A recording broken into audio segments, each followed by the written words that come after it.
Welcome to Talking Black and Blue, where the rivalries run deep and every Sunday is a battle. I'm your man, Will McCann, and along with my partner, Tellis Everett, we're a couple of fans from the heart of the Midwest, bringing you real talk and weekly breakdowns from the NFC North, the Black and Blue division. So whether you rep green and gold, Honolulu blue, purple and gold, or you rep the monsters of the Midway, you are in the right place. So lace up, strap in, and let's talk black and blue. Tell us, my man, what is up? What's going on, Will McCann? Hey, we appreciate you guys joining us. Thank you for supporting the Black and Blue podcast. Tell all your football friends how much fun we have over here. Just a quick reminder, Will and I are real estate agents in the state of Michigan. Will McCann, what you got going on this week in real estate? Man, there's a lot of activity going on in the area that I'm in here in Oak Park, Michigan. A lot of new listings coming up. There are a couple of open houses in the area this weekend. I'm going to check them out just to see some of the activity that's going on here. I know that I did an open house at one earlier this year, so I'm going to go check those out and see what's happening here. How about you? Yeah, for me, last night I was in Berkeley, previewing a house. Listen, inventory, you're hearing a lot about inventory being tight, interest rates are high. The internet websites are suggesting that your house is $1 million or the house that you want to buy is $1 million. And AI is telling you whatever you want to hear. Yeah. Listen, Yeah. if you're serious about buying, selling, or investing, get with a local real estate agent because we can get you into what you want to get into or educate you on where the market really is for the areas that you're interested in, because real estate is really local, right? So again, if you're looking to buy, sell, or invest in the next 3 days, 3 weeks, or 3 months, hit Will and I up and we'll help you score a touchdown in real estate. Will McCann, what are we doing today? Hey, we're talking about the Minnesota Vikings today as we continue our preview of the Black and Blue division. We've already done the Chicago Bears and the Green Bay Packers. Today we'll be talking about the Minnesota Vikings. Now, tell me what your thoughts are as we get ready to get started here with the Vikings. Man, I'm so glad we waited to do the Minnesota Vikings so now I can really have a full Kyler Murray show. You've been talking about this all offseason, which is why I chuckled as we started here. You're finally going to get to the point where you can say that.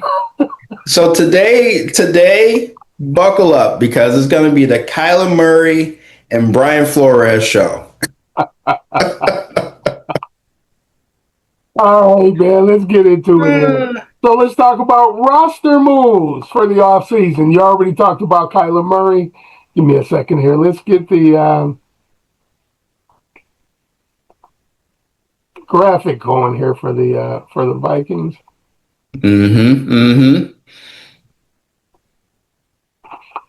All right, can you see that? Yes. All right, awesome. So let's talk about some of the key offseason moves for the Minnesota Vikings. What do you think about the roster moves that they made this offseason? Yeah, so definitely the number one move was signing Kyler Murray at bargain bottom prices. They caught him on the clearance rack for sure. Found him on the clearance. And sometimes you find some gems on the clearance rack or in the clearance bin. I remember being, a teenager, going to the record store and finding these like jazz albums for like 10 cents, right? Okay. Right. And some of those were legit albums. Okay. Right. Okay. And I feel like for the Minnesota Vikings, if you get a Kyler Murray that's anywhere close to 2024, and your defense holds up, you might have a chance of winning the division. If he plays at that level, if he stays healthy, I agree with you. They absolutely will be in contention. He could be an average. Listen, He could be an average quarterback. If they had an average Mm, quarterback last year with the way that defense, right? they had a winning season last year. They went 9-8 Yeah. with all the issues they had at quarterback, right? Okay. And a lot of Okay. that was on the defensive end. Yes. Yes. If Minnesota, I'm just going to take Kyler Murray out of it. If you Hmm. had average quarterback play, you would have been in the playoffs. But didn't they have? Isn't that what they had though? Was just average? I wouldn't say No, their play was below average last year. Would it was below you? average. It was below average. Okay. Okay. but I won't debate that. right.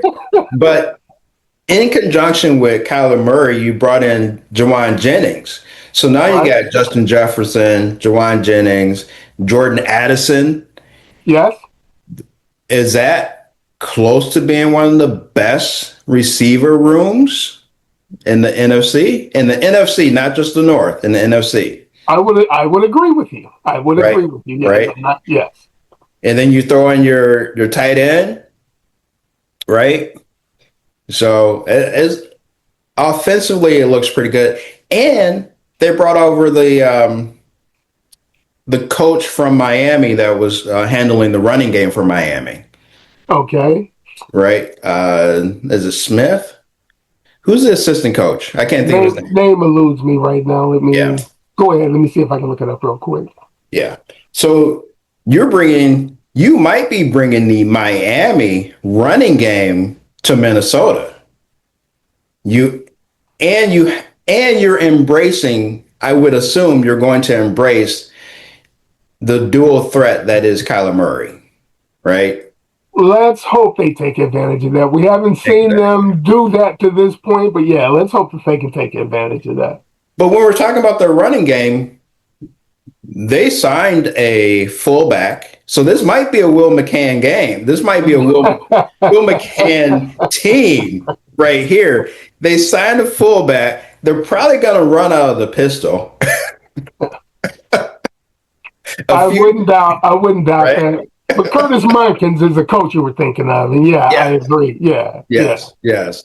So when we're talking about acquisitions, what they've added, they brought in a quarterback that if he can stay healthy, give you average play, you brought in another receiver, downfield threat, yes, which is if you can get that early Kyler deep threat, deep ball, you're gonna be an explosive team.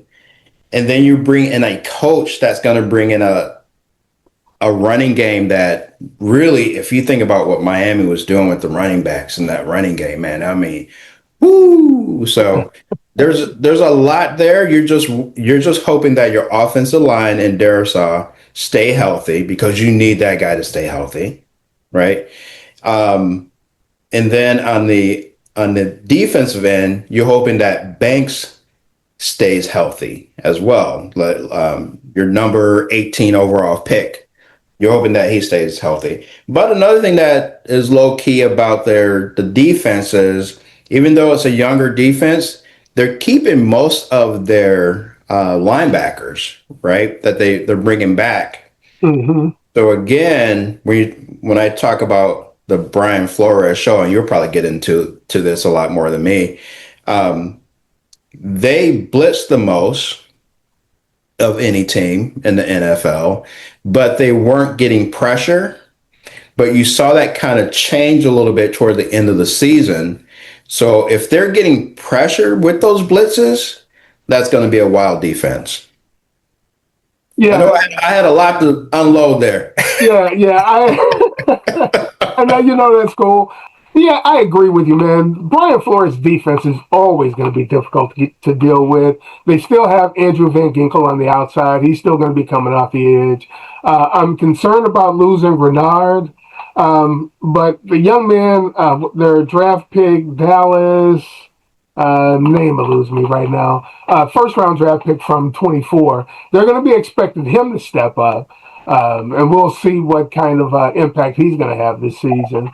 But you can always count on Brian Flores' defense to be difficult to deal with. And I agree with you. I think as they went along last year, some of their interior D linemen didn't play well early in the season. I think as they got used to the defense, they started to play a whole lot better in the second half of the season. I would expect to see that again from them this year. Um, and I think they're going to need above average play from the quarterback in order for them to be a contender in this division, because this division is just too difficult.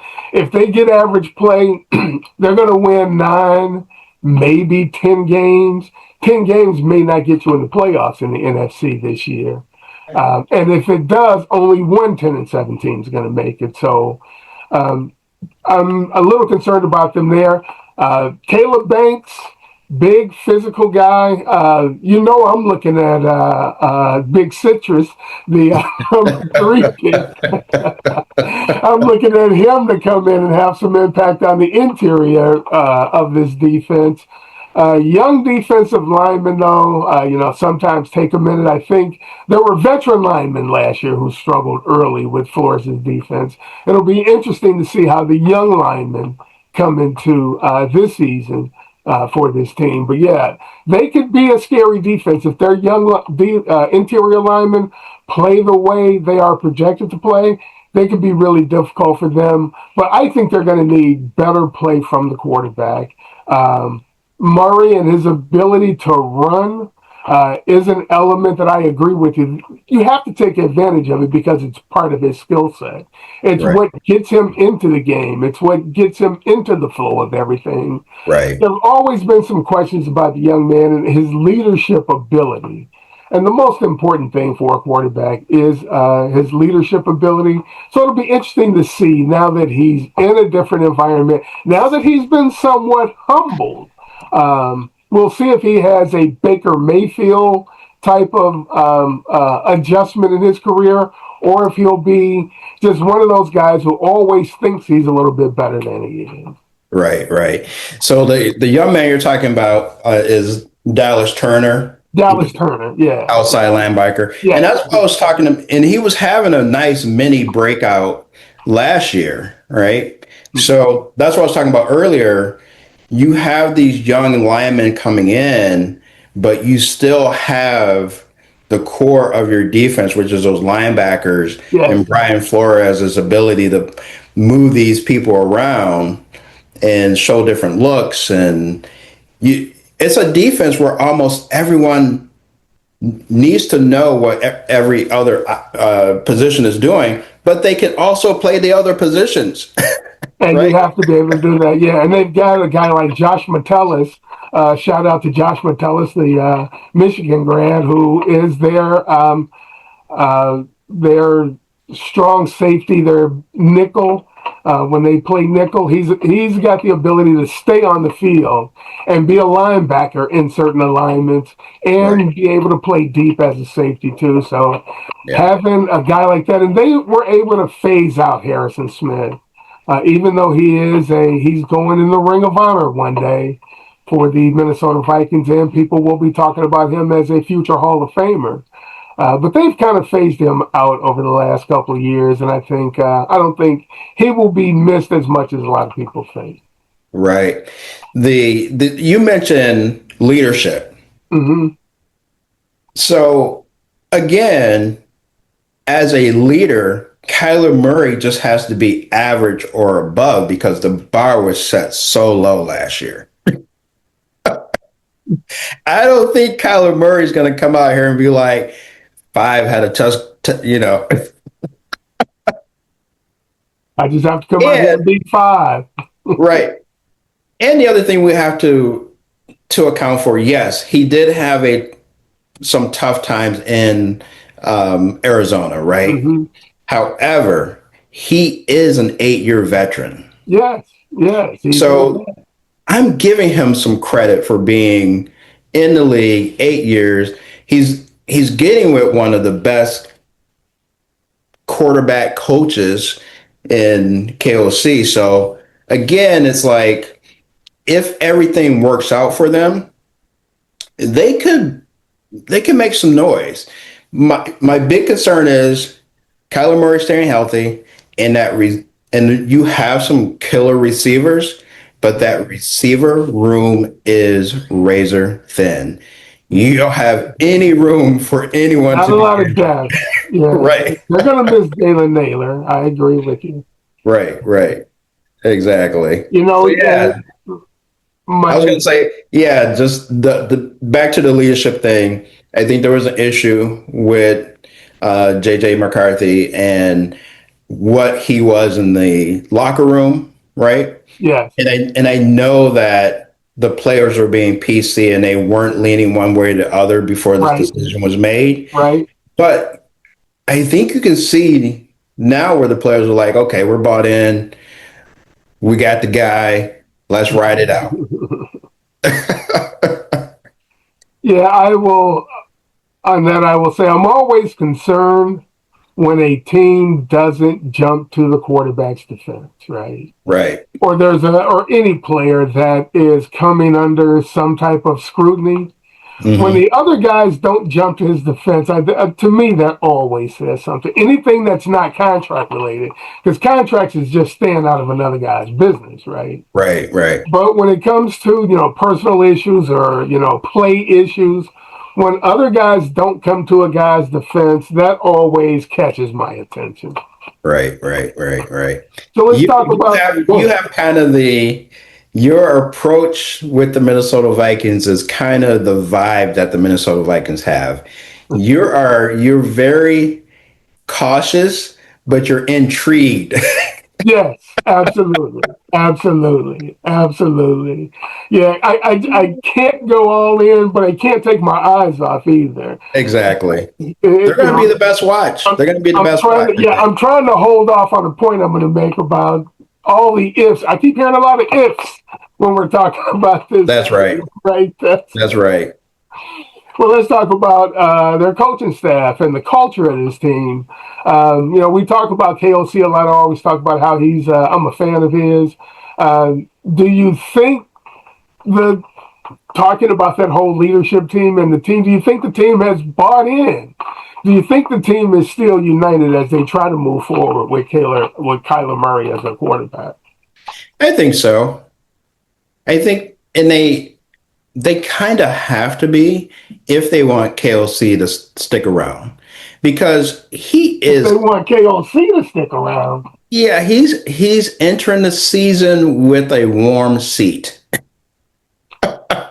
okay, I see what you're saying. I see You what see what I'm you're saying. saying? Yeah. So if they if they don't have a winning season, he's probably out. Okay. It's getting pretty Okay. warm for him. It's getting Okay. pretty warm. And then if you do have an issue with Kyler and Kyler doesn't play well, you're putting JJ in. And at this point, for me, I'm almost like, is JJ really the backup quarterback, or am I going with Carson Wentz if I'm KOC? Right? Because I need to win some games. Yeah, there are people who feel like because he lost the job, he might not even be on the team. Yeah. Because, like you said, if So, they go with Carson Wentz as the backup, are you going to keep JJ as your third quarterback? right. I don't know. Yeah, But you have are to you going to consider, keep Carson Wentz as a third quarterback? I think you got to keep Carson Wentz. Or is it going to be Brosmer? Yeah, I see where you're going. You can't go into the season with four You quarterbacks. can't go in with four. Right. That's true. That's true. That's true. So I really think, and to me, Brosmer is more the type of quarterback you would have as your third quarterback. Hmm. Um, so to me, JJ is kind of playing to be on the team because you're either second or you're not on this team because they're not going to have a first round pick as the number three quarterback on the team. I Right. can't see them doing that. Yeah. So And they got some issues. maybe they can get away with it and get Brosmer in on the practice squad. Maybe, but JJ wouldn't make it. If they release JJ, somebody's going to pick him up and think they can do better with him in LA Chargers. But Yeah, I can't see them keeping four quarterbacks. So, yeah, we'll see how that whole thing plays out. But, yeah, you were talking about leadership. I think the team is behind their coach. I think they believe in their coach. Hmm. Surprised me when you talk about CBM Warren for him. I'm not saying we've seen owners in this league do some crazy things, right? It's hard for me to believe a guy who's been as successful as he has would get let go. But we saw my man in I can't think of his name in Philly win the Super Bowl, and then 2 years later he's out. Right? Right. It can go bad fast if you make the wrong decision at quarterback, and that's generally what it revolves around. Right? Yeah. A horrible decision at quarterback. The other thing that I look at is, yes, the ownership's been patient with KOC. However, Okay. they did bring in a new GM. That's what I was going to say. That's why when you said, So, I was a little surprised you said patience because, that kind of said to me that they understood, or from what they saw, there was some disagreement there. And they agreed with KOC's position rather than mhm. Quasi's. So, yeah, I hear. That's why when you said his But seat is I look at warm, it, the seat I, got hot for the GM real fast because yeah, he was in like no trouble and then he's gone. right. So yeah, that could happen to KLC because that is how this ownership operates. I wouldn't agree with it, but yeah, I agree that it could happen. Yeah, yeah. So that was my point is like um, ownership is putting another layer in between them and KOC in the sense of, all right, we got somebody new here. We'll see what he thinks. The truth is, to me, the coach should always report to ownership. There shouldn't be anybody between the coach and ownership. Because what the coach needs, if he's going to be successful, he's got to have the team he wants on the field. And I understand the GM has to look out for the franchise. The coach doesn't. To the coach, the first round draft pick 2 years from now don't matter because if he doesn't win today, he's not going to be there to draft a guy in 2 years. So their interests are different. That's why I think in order for the coach to be successful, they are right. The coach should have a direct line to ownership. Right. Yeah, I see what you're saying. The Yeah. thing is that if the season goes off the rails for them Mm-hmm. and they do let Kevin O'Connell go, Mm-hmm. he'll get another job. Absolutely. Absolutely. The way Stefanski in Cleveland did, as soon as he got Exactly. let go, he got another job. So I Yep. agree with you. Yeah, we keep calling my man KOC. We never actually said his name is Kevin O'Connell. We But called out the running back coach's name, but not the head right, right, right, coach. right. And then we talk about Brian Flores. That he's a genius out there. Mhm. Again, even I feel like even if the Minnesota Vikings don't have a successful season, but that defense looks amazing, he should get a job next year. He should have a head coaching job after next year.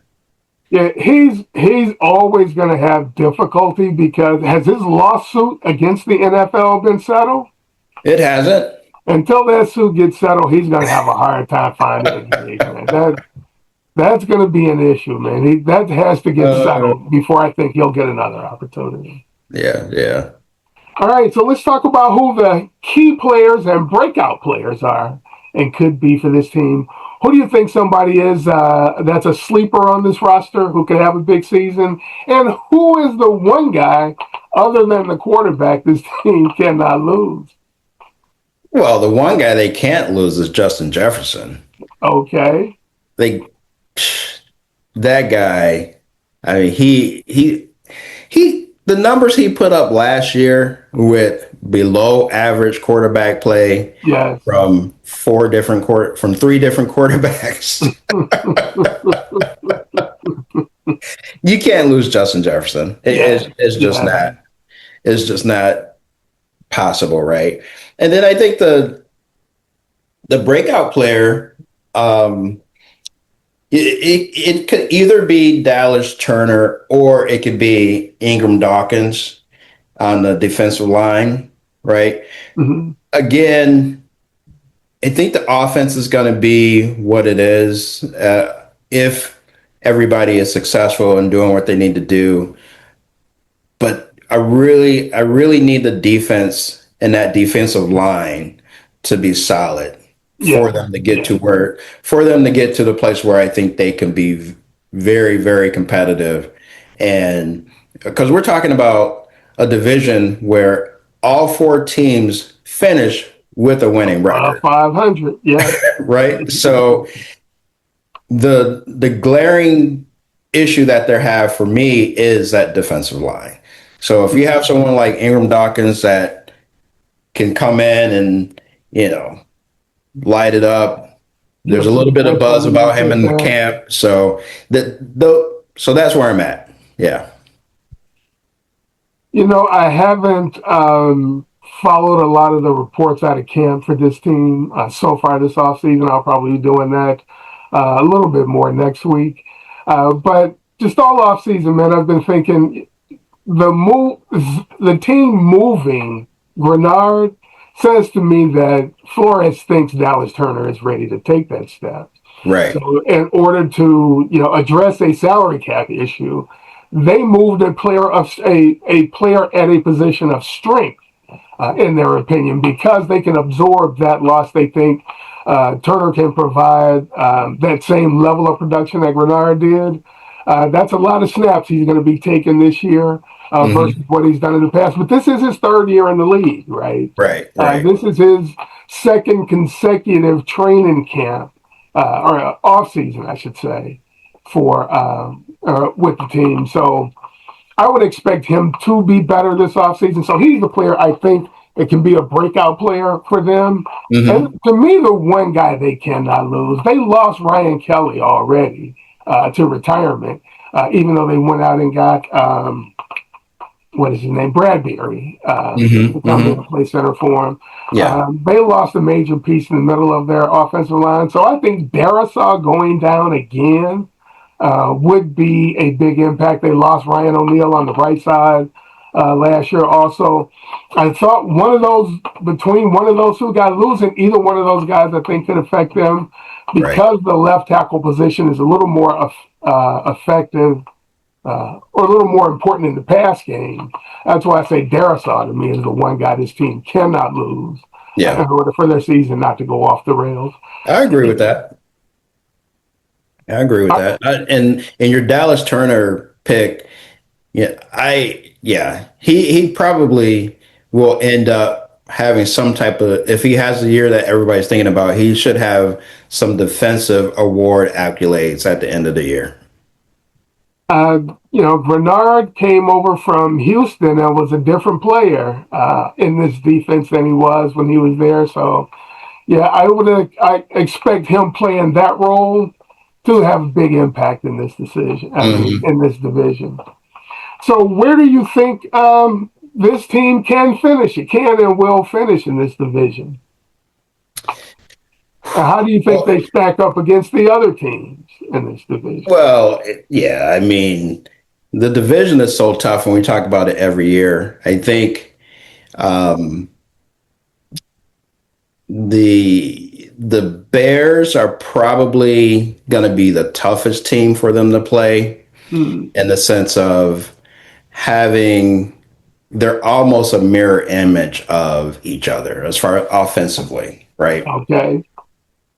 And what they're going to present for weapons, and that the Bears are going to try and run the ball as much as they can. They're going to do that, and I think Minnesota's probably looking at running the ball as much as they can as well, right? In the black and blue division. So I think that team is going to be a tough team. The Green Bay Packers, there's such a high ceiling for Jordan Love and what he can do. And, if they have a nice offensive line and he's got some protection, this could be an MVP year for him, right? The Lions are always going to be tough, but they got the Lions last year, right? Yes, they did twice. And the Lions do have some issues with their offensive line. I know that they're trying to address that. Hmm. But the biggest problem for the Lions facing the Vikings is the back end of your defense, Yeah. right? Yes. So I'm giving Minnesota the edge over there, right? So I think it again, they can be the Vikings could be first or they can be last in this division. But we can say that about everyone in the division. I agree. I agree. You could be last in this division and still have a winning record. Exactly. Exactly. What are your thoughts? I think we've been pretty consistent talking about this division, this team all off season. Yeah, I think they'll finish around 10-7. 11 wins would be top end for me for this team. 8 wins would be the basement for me, and that would say things just really didn't go well this season. But I think they'll finish around 10-7. I think they'll be a contender in the wild card. Like I said, 10-7 might not get you in this season as a wild card because I think the NFC is so strong. But I think they will definitely be a competitor for a wild card, a playoff spot.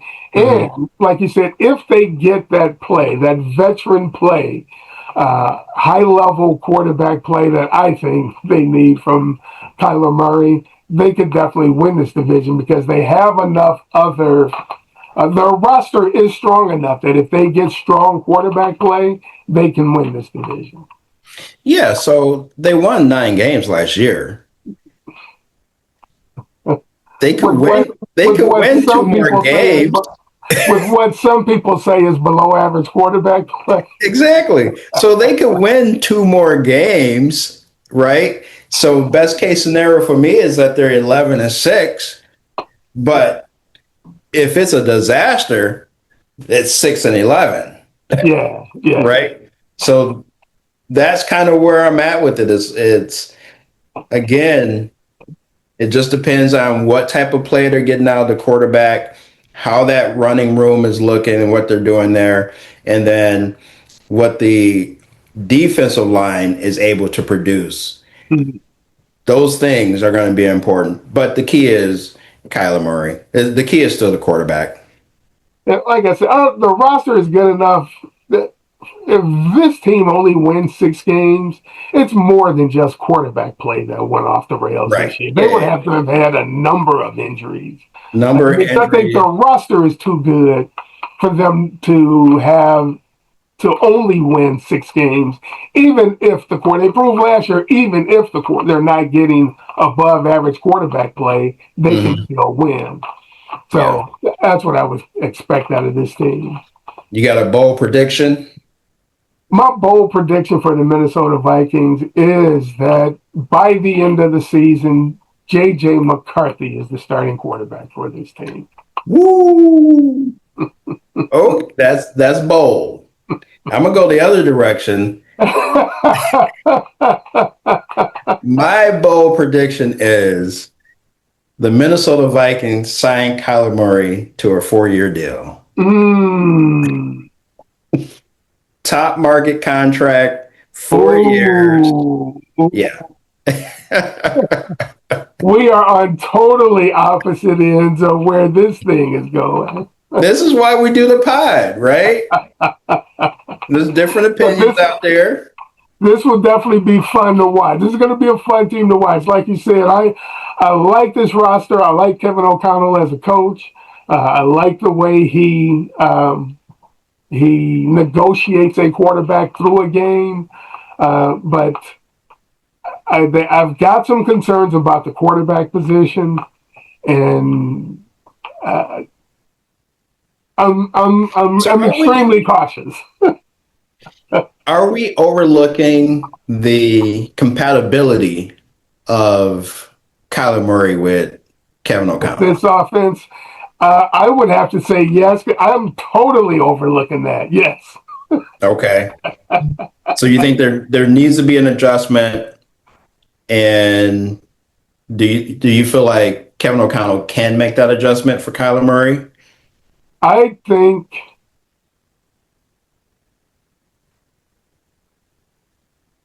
to me, it's Kyler has the physical tools to play this position in this league and be effective.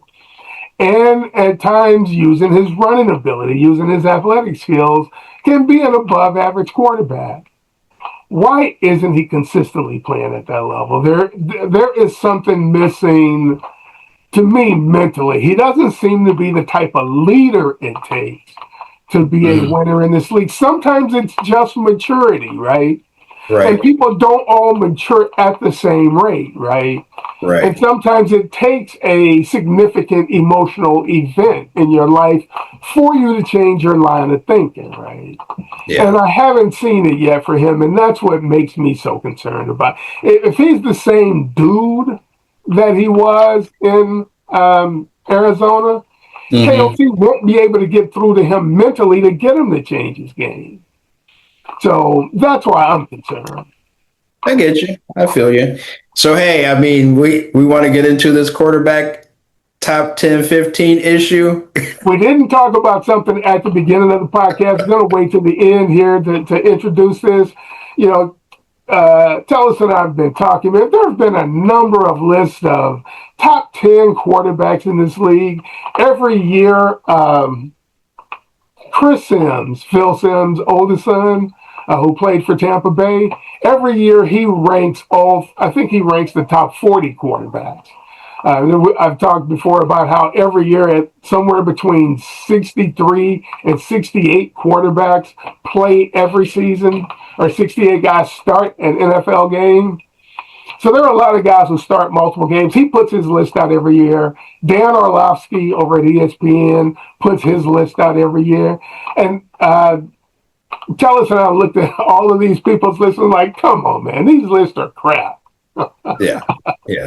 So man, we could do a better job of putting together a top 10 list of quarterbacks. We're going to go with the top 15. I'll tell you why we go with the top 15. It's because, man, the truth is once you get past 6, 7, there's a clump of guys there that any of them, depending on any given Sunday, could be 8, 9, and 10. So we decided to expand and talk about the top 15, the top half of the quarterbacks in this league. That's right. So we're going to be doing that over the next 3 episodes. Today we're going to start with 11 or 15 through 11, starting in reverse order. So I'm going to let Tellis give his 5, then I'm going to give my 5. So Tellis, go ahead, kick it off, brother. All right. At number 15, Drake May. And we can talk about the different, get into the details a little bit after we do our list. So again, 15 through 11. Yep. At number 15 for me, Drake May. 14, Baker Mayfield. 13, Caleb Williams. 12, Justin Herbert. 11, Brock Purdy.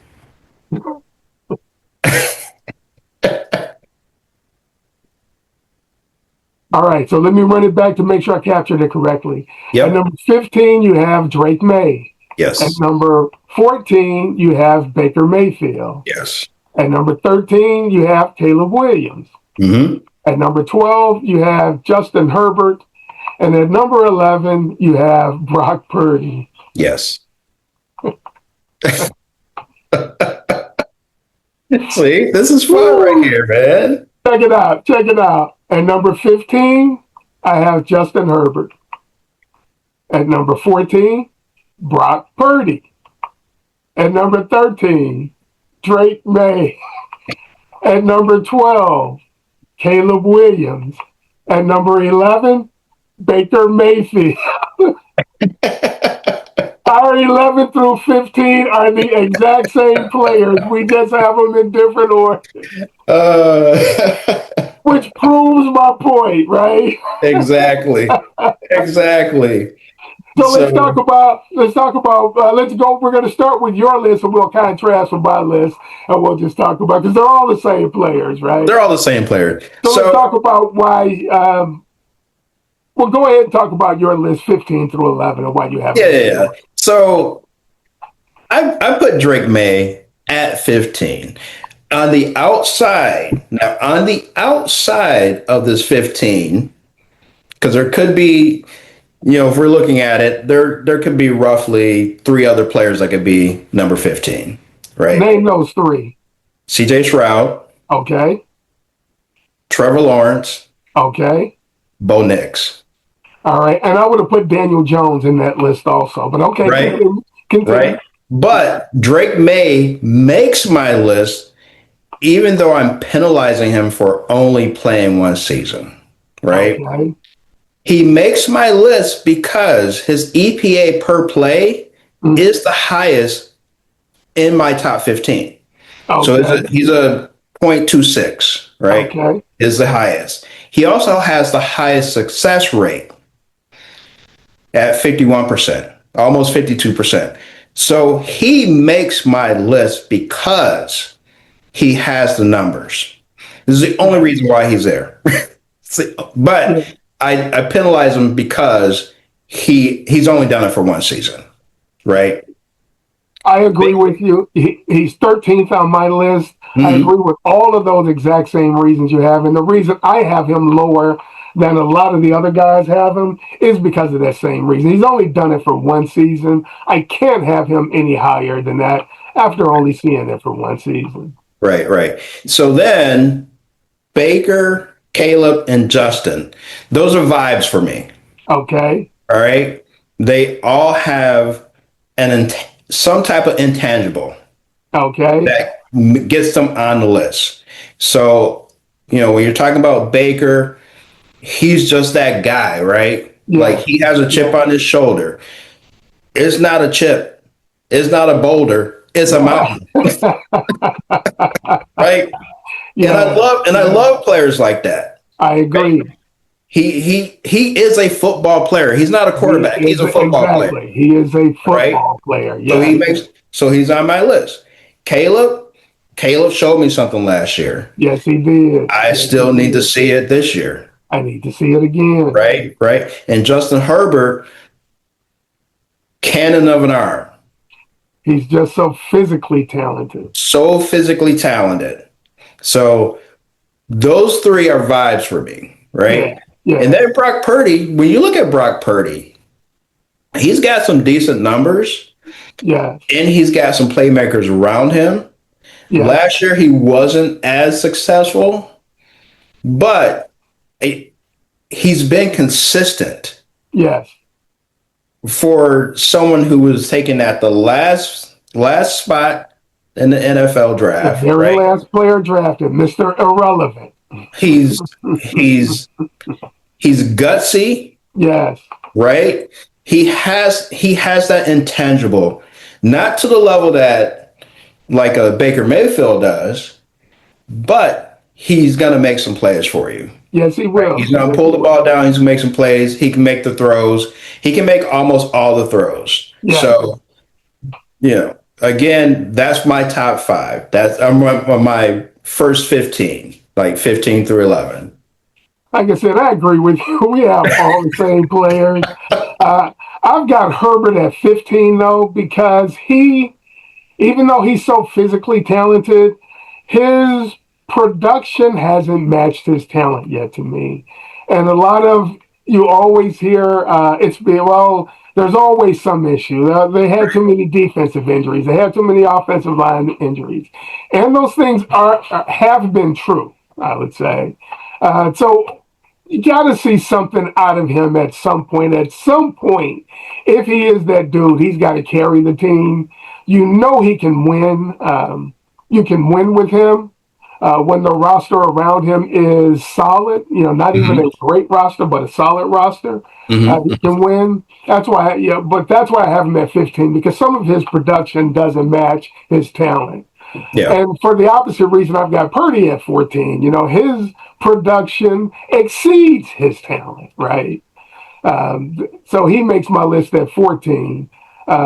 Drake May makes the list at 13 because, of all the reasons that you said. But again, he's only done it for one season. I need to see it again before he goes higher. The same thing with Caleb at 12. But Caleb and his ability to make big plays, his ability to not flinch when his team is behind and make big plays at the end of the game, I think, yeah, like you said, that showed me something. But again, I need to see it again. And the reason I have Mayfield the highest of those is because I have seen him do it for multiple seasons. Like you said, Baker's just a football player, man. Right, right. Yeah, there's really no debate here. I think I just weight the lack of experience or the lack of gameplay Hmm. a little. I weight that a little bit more than you do, which I'm kind of surprised by. Yeah. But There's no debate. the only two guys I've got behind them though are Purdy and Herbert. And Right. again, I punish Herbert because I just need to see him more. I expect better production out of him. Yeah. So hey, I mean, if you guys disagree on those top 15 through 11, if you think some like a Bo Nix should be in there, you let us know. Hit us up in the comments. Hey, this is just something we're going into the 2026 season, just saying, hey, there's been some lists out there Yeah. that have been a little shady. Hey, I agree, man. So yeah, like Tellis says, share your comments with us. We're interested in what you think or who you think the top 15 quarterbacks are in the NFL. Yep, and stick with us because we're gonna go and do 10 through 6 next week, and then the following week we'll do 5 through 1. So yeah. Absolutely. So stay with us to the end. So Tellis, my man, go ahead and put a bow tie on this episode. Hey, we appreciate you guys hanging out with us. You know, Will and I love talking football, but when we're not breaking down the NFC North, we're helping people buy, sell, and invest in real estate. If you have questions about your next move, don't fumble the ball. Contact us for a winning game plan in real estate. Fellas, share the pie with your buddies, and ladies, share with your crew. Make sure you hit that subscribe button, and don't be a knucklehead. Drop us that 5-star rating. Hey, like my man Tyler said, we appreciate all the comments. We appreciate all the support. We appreciate everybody for listening in. Shout out to my man Farhad. He was out there listening in for me. He hit me up earlier this week, told me that he was listening in. Hey, we've got the season started, folks. Looking forward to you joining us each and every week, and we will see you next time. Yes, sir.